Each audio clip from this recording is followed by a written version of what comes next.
my mother who did something wrong to me. But at the end, it turned out that she was absolutely right. I'm already 12, but my mom still thinks I'm a little girl. If I even make one little mistake, she criticizes me, saying that I behave like a kid. And after that, she wants me to talk to her. Well, we talk to each other, of course, but when my mother asks me to tell her my secrets, I get so annoyed. I have one person that I share my thoughts and problems with.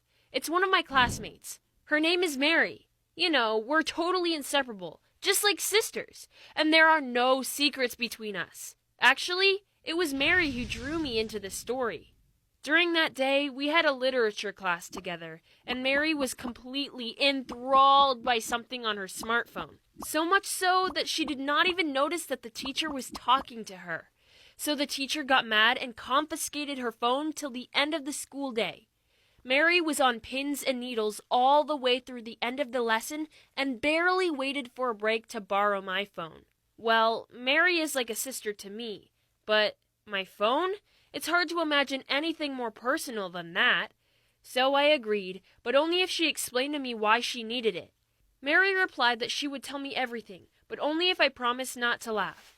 Of course, I agreed. And then Mary told me that about a week ago, she had gotten a letter from a witch.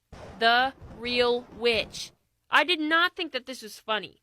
I actually thought my Mary was going nuts. Well, she explained that she was not going crazy or dumb enough to believe that someone who just signs letter witch is the real thing. But she offered Mary a fortune-telling lesson. Absolutely free and online. Mary did not believe her, but got curious about what she might say. Past or present? The witch asked, and Mary chose her past. The witch got silent for some time, and then she told Mary some things that she could not have known. For example, that Mary's mother is British, and that she is still Her Majesty's subject. It's not a dark secret, but Mary's family doesn't talk about that at all. Mary was a little stunned, and not knowing what to do next, she asked the witch to tell her something about the future. And at that moment, the teacher confiscated her smartphone. I was very intrigued and asked my friend if I could join their conversation. The witch did not object, and soon she had made a prediction for both of us. It said, "The surprise that you are preparing for someone dear to you will be spoiled for reasons that are out of your control." We were shocked. The thing is that we have really been preparing a surprise for her little brother's birthday. We were going to take him to the amusement park. We decided to just wait and see whether it was a joke or if the witch from the internet was really a witch. And she was not wrong. On the day of Mary's brother's birthday, there was a storm warning and the park was closed. So Mary and I were now believers in the magical powers of this stranger. And thankfully, the witch promised to help us realize our deepest dreams. But we had to do exactly as she told us, and, of course, nobody was supposed to know that we were performing a ritual, otherwise the magic would fail. We willingly promised her to keep everything a secret. The ritual involved some good deeds that Mary and I had to do. Your dreams only come true if you are a good person. The first task was to give a new life to an old thing. I went searching in the cellar in order to find something suitable. But my mother is so thorough. She had literally found a purpose everything that she had considered not useful. I could not think of anything better than to take a plastic bottle and make a flower out of it. The witch repeated several times that we had to do everything exactly as she said. Otherwise, nothing will happen. And just to be on the safe side, I painted my plastic flower. The witch said that the energies were starting to align, which meant we were doing everything right.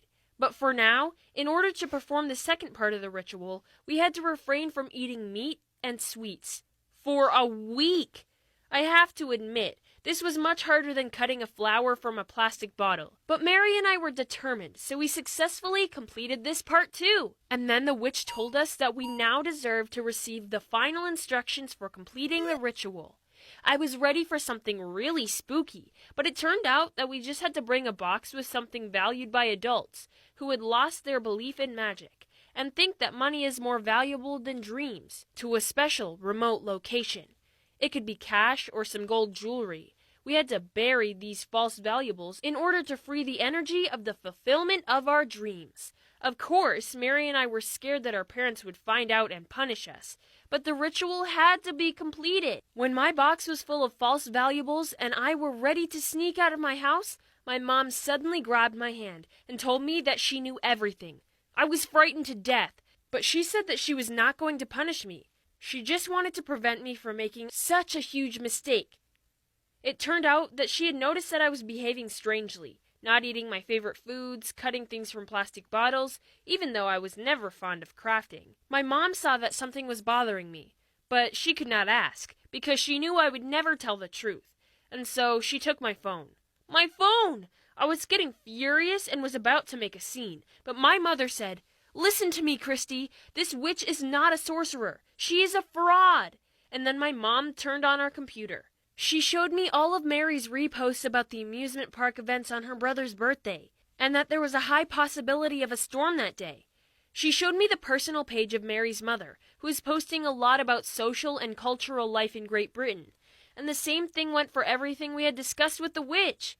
Mom told me that all the magic that was being predicted by the witch was simply found out and exploited based on our family's profiles on the internet. I was crushed. It turned out that I had almost robbed my family because I was deceived as a little kid. And my mother just saved me from some serious shame. Yes, she intruded in my private life, but I could not be mad at her. And she also promised to not do this in the future if only I would start to share my problems with her. We then jumped in my mother's car and went to Mary's house. I talked to Mary and my mom, to Mary's mother. After that, we all called the police. Together with the authorities, we agreed that we should still bury the boxes, and after they would set up a stakeout to catch the fraudulent witch. And you know what? The mighty witch turned out to be a fat, middle-aged man who came to the remote location with a garden shovel.